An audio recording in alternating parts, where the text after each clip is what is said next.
Бишкекте Токтогул Сатылганов атындагы Улуттук филармонияда Кыргыз Республикасынын эл артисти Токтогул атындагы мамлекеттик сыйлыктын лауреаты залкар актриса Жамал Сейдахматованы эскерүү кечеси өттү. Бул тууралуу Маданият, маалымат, спорт жана жаштар саясаты министрлиги билдирет. Эскертүү кечесине мамлекеттик катчы Сүйүнбек Касмамбетов, Маданият, маалымат, спорт жана жаштар саясаты министринин орун басары Чыңгыз Эсенгул уулу, Жогорку кеңештин депутаты Нуржигит Кадырбеков, Улуттук телерадио берүү корпорациясынын башкы директору Кайрат Иманалиев жана башка белгилүү коомдук ишмерлер катышты. Министрдин орун басары өз сөзүндө Жамал Сейдахматова кыргыз маданиятына сиңирген ополтоодой эмгегинен сырткары жүздөгөн шакирттерин тарбиялап, артына өчпөс из калтырып кеткенин, залкарыбыздын жолун улаган шакирттери анын эмгегин жана инсандыгын даңазалай берерине ишенерин белгиледи. Эске салсак, Жамал Сейдахматова 2021 жылдын 16 февралында 82 жаш курагында акка моюн сунган. Кыргыз кино жана театр өнөрүнө ополтоодой зор салым кошкон Жамал Сейдахматова 1939 жылы 21 сентябрда Ысык көлдүн күнгөйүндөгү Темир айылында туулуп өскөн. Кыргызстанда 30 ноябрга карата адамдын папиллома вирусуна каршы 138.345 кыз же максаттуу топтун 57% эмдөөдөн өттү. Бул тууралуу Саламаттык сактоо министрлигинен билдирди. Эскерте кетсек, 2022 жылдын ноябрынан тарта Кыргыз Республикасынын алдын ала эмдөө календарына ылайык 11 жаштагы кыздарды папиллома вирусуна каршы эмдөө башталган. Эмдөө мектептердеги медициналык борборлордо бекер жүргүзүлөт. 2022-2023 окуу жылында 11 жаштагы кыздардан тышкары 12-14 жаштагы кыздарга да вакцина берилет. Вакцина 6 ай аралык менен 2 жолу жүргүзүлөт. Билим берүү жана илим министрлиги Кыргыз Республикасында 2023-2025 жылдарга коррупцияга каршы саясатты ишке ашыруунун алкагында министрликтин 2023-2025 жылдарга стратегиялык аракеттер планынын долбоорун сунуштады. Тегерек столго президентке караштуу коррупцияга каршы иштер кеңешинин эксперттери, мамлекеттик органдардын коррупцияны алдын алуу боюнча ыйгарым укуктуу өкүлдөр, билим берүү жана илим министрлигинин биринчи орун басары Талантбек Бекташов жана министрликтин борбордук аппаратынын бөлүм башчылары катышты. Коррупцияга каршы ишкер кеңешинин башкы катчысы Нурипа Муканова 2023 жылдын 2025 жылдарга Кыргыз Республикасынын коррупцияга каршы мамлекеттик стратегиясынын долбоорун, билим берүү жана илим министрлигинин коррупциясынын алдын алуу боюнча ыйгарым укуктуу өкүлү Марат Усупбеков министрликтин стратегиялык аракеттер планынын долбоору менен тааныштырды. Талкуунун жыйынтыгында айтылган сунуштарды жана сын пикирлерди эске алып, стратегиялык пландын долбоорун дагы иштеп чыгуу чечими кабыл алынды.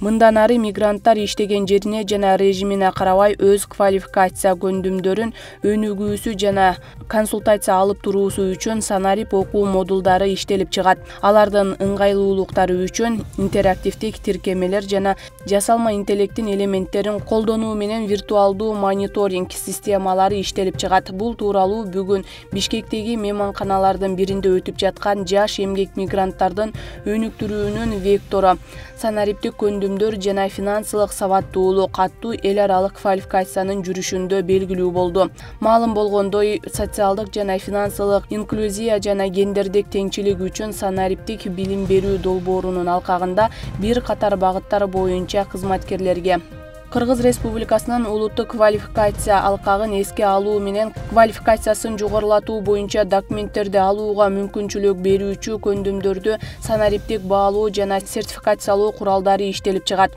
Жаңы долбоор 3 пилоттук аймак Ысык көл, Нарын жана Ош облустарынан чыккан жаш мигранттардын эң аялуу топторунун арасынан санариптик жана финансылык сабаттуулукту, ишмердүүлүктү, лидерлик сапаттарын өнүктүрүүгө багытталат. Бул Кыргызстандын улуттук өнүгүү стратегиясына жана туруктуу өнүгүү максатына жетишүүсүнө өбөлгө түзөт.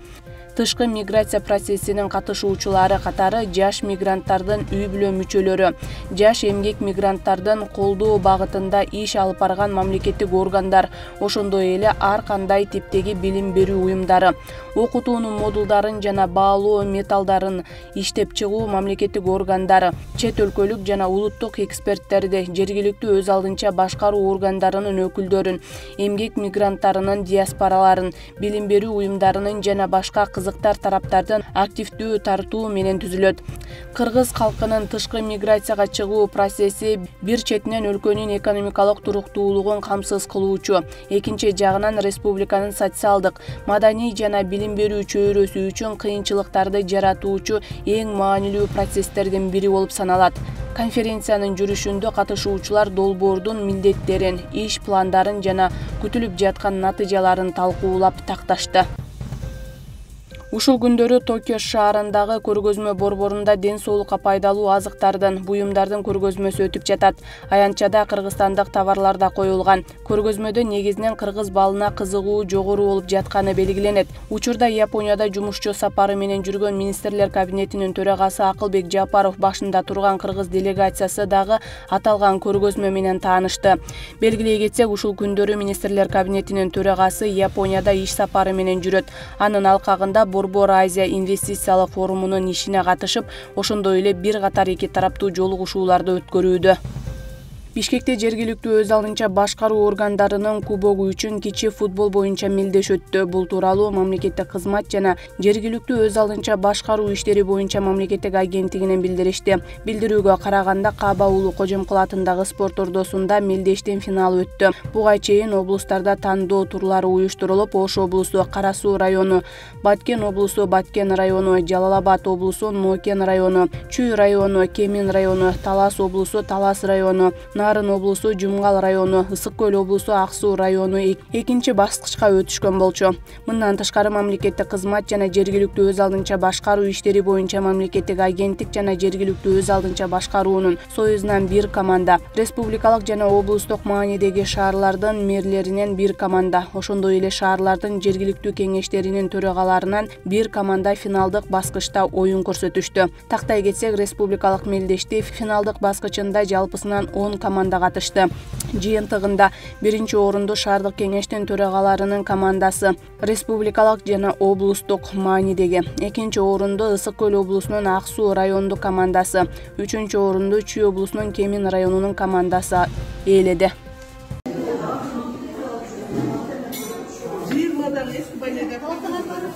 Бул видео Ош облустук балдар ооруканасында тартылган. Тасмада орун жетишсиздигинен улам бейтаптар мекеменин кире беришинде жатканын көрүүгө болот. Бул жылы оорулардын саны жылдагыдан көп. Өзгөчө 1 жашка толо элек ымыркайлар күн сайын кайрылууда дешет дарыгерлер. 540 орунга ылайыкталган Ош облустук аралык балдар клиникасында бүгүнкү күндө 637 бейтап дарыланууда. Азыркы тапта дарыланып жаткан балдардын теңи сасык тумоого кабылгандар. Ал эми ар күнү түшкө чейин аталган ооруканада орун алган жарандардын көптүгүн мекеменин жетекчилиги балдарын коштоп келген коштоочулардын көптүгү менен түшүндүрүүдө. Мындан улам кошумча орундар да ачылды. Ооруканадагы ар бир бөлмөгө кошумча керебеттер киргизилген. Абал турукташкандан кийин бейтаптарды үй бүлөлүк дарыгерлер борборуна жөнөтүшүүдө.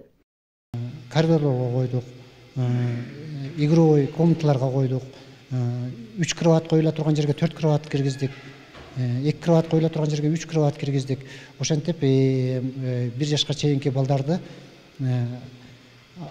отказ бербестен алардын оор акыбалына карап туруп жаткырууга мажбур болуп атабыз. Биздин ооруканада алыскы райондордон жана алыскы тоолуу райондордо баягы узкий специалисттер жок, оорулар бизге кайрылгандыктан биз аларды албай коюуга акыбыз жок да. Ошондуктан биз олорго ар дайым место камдап турушубуз керек.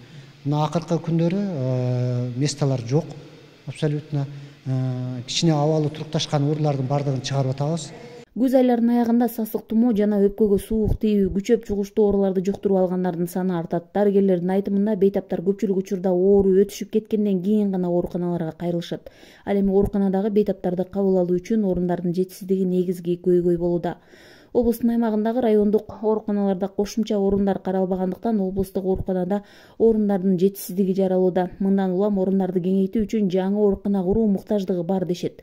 Оорукана Ош облусунун аймагындагы 7 райондон сырткары Жалал Абад, Баткен облустарында тейлейт. Эми мына элдин саны көбөйүп, рождаемость көбөйгөндөн кийин ооруканалардын санын да көбөйтсө жакшы болмок өкмөтчү. Себеби балдардын саны өсүп атат күндөн күнгө. Мурда 4 миллион халыкка лагерташтырылып салган болсо, азыр 7 миллион болду. Ошого жаңы оорукана болсо, заманбап болсо, бизге дагы иштегенге дагы жеңил болмок, жаткан ата-энелерге дагы жакшы болмок да, условиясы болсо. Ал эми Ош шаардык жугуштуу оорулар ооруканасы да толду. Оорукана 180 орунга ылайыкталган болсо, учурда 267 бейтап бар. Чоңдордун 50 койкасын кыскартып, жаш балдар үчүн орун түзүлгөн. Кошумча дарыгерлер тартылып, күнү-түнү бейтаптарды кабыл алууда. Жаш балдардын иммунитети күчтүү эмес болгондуктан айрым үй-бүлөдөн 2ден 3төн кайрылып жаткандар да бар. Дарыгерлер жаш балдар үчүн үйдө санитардык нормалар сакталып, алдын алуу иштери жүргүзүлбөй жатканын айтышат. Жана вируска да балдарды текшерип атабыз да. Текшерип атканыбызда көбүнчө азыр жанагы 6 айга чейинки балдарда аденовирус, риновирус деген, парагрипп деген немелер чыгып атат. Өзгөчөлүгү мурда бир баладан бир вирус чыгып жүрсө, азыр быйыл кээинки балдардан 2ден 3төн вирус чыгып атат. Бул деген эмнени айтып атат? Балдардын иммунитети низкий деп атат да. Ошон үчүн баягы тез эле ооруп калып атышат. Азыр ар бир үй-бүлөдөн 2ден 3төн жана пневмония болуп келгендер бар. Ошондой эле дарыгерлер жаш балдарда оорунун симптому аныкталгандан кийин мектеп бала бакчаларга барбай туруусун эскертишүүдө. Балдардын иммунитети күчтүү болбогондуктан жугуу коркунучу жогору болууда. Гүлжан Ажыматова, Бектур Калыбек уулу, Ош шаары. Кыргыз Республикасынын журналисттер союзунун жана Кыргыз Республикасынын улуттук жазуучулар союзунун мүчөсү, тарых илимдеринин кандидаты доцент Нурбек Турандын Колпоч Баатыр аттуу китебинин бет ачары бүгүн 1-декабрда болуп өттү. Саруу уруусунан чыккан Колпоч Баатыр китебин жазууга демилгечилер жана аны изилдөөгө демөөрчү болгондор дал ошол Баатырдын атын алып жүргөн коомдук бирикменин жетекчиси жана мүчөлөрү болгон. Китепти жазуу демилгеси 2018-жылы көтөрүлүп, 4 жылдык эмгекти талап кылган. Колпоч Баатыр коомдук бирикмесинин төрагасы Бактыбек Асымбаевдин айтымында китептин автору Нурбек Турандын Колпоч Баатыр боюнча мурун эле маалыматы болгон. Ошондон улам китепти жазууда ага ишеним билдиришкен. Нурбек байкебиз менен кийинчерээк сүйлөшүп, келишим түзүп, жалпы туугандар ынтымакташып сүйлөшүп, Нурбек байкеге биз сунуш бердик. Ошо Нурбек байкенин мындан мурунку жазган эмгектерин эске алып, чыгарган китептерин эске алып, тарыхта болгон өзүнүн ордун жазмакерлигин эске алып, биз Колпоч ата Баатыр китебин жазууга Нурбек байкеге сунуш берип, ортодон келишип, 4 жылдын ичинде ошо Колпоч ата мынакей өзүңүздөр көргөндөй Колпоч ата китеби жарык көрүп атат. Бүгүн Колпоч Баатыр китебинин бет ачары болуп атыр. Баатыр жөнүндө алгач маалыматы болгону менен автор Нурбек Туран китепти жазууда бир топ изилдөөлөргө таянган. Эл арасында айтылган Санжарадан баштап Валиханов, Путята сыяктуу тарыхчы изилдөөчүлөрдүн маалыматтарын кылдаттык менен карап чыккан. Ошентип 5 жылга чукул эмгектин арты менен дал ушул Колпоч Баатыр китеби жарыкка чыгып отурат. Өстөрүнүн кыргыз ошо Саруу элинин ичиндеги Санжарасында бунун батырлыктары айтылат. Озеки түрүндө калмактар менен чабышканы, Фергана тарапта Анжиранда өзбектер менен чабышкандары айтылат да, көп айтылат. Анан изилдеп келсек, ушул 19-кылымдын аягында ушул Путята деген окумуштуу изилдөөчү, аскери чыгыштануучу болгон. Ошол Путята Памирге өзүнүн саякатын жасап, Памирди Орусияга кошуп аткан мезгилде ошону изилдеп барып, өзүнүн эмгегинде жазат. Мен деген Каракөлдөн өтүп, Памирдин ар жагында, азыр эми ал Кытайда калып калды. Мен деген Колпоч деген мазардын жанынан өттүм деп, ошол жерде азыркы убакта Айкөрүстөн деген бар. Ал азыр Кызыл Суу автономный областынын Актоо деген ооданына карайт. Эгерде мындайынан бара турган болсок, ал айдан өтүп эле Каракөл деген көл бар Памирде. Ошонун Каракөлдөн эле бул жагында тоодон ашсаң эле ошол жерде Колпоч Баатырдын мүчөсү бар.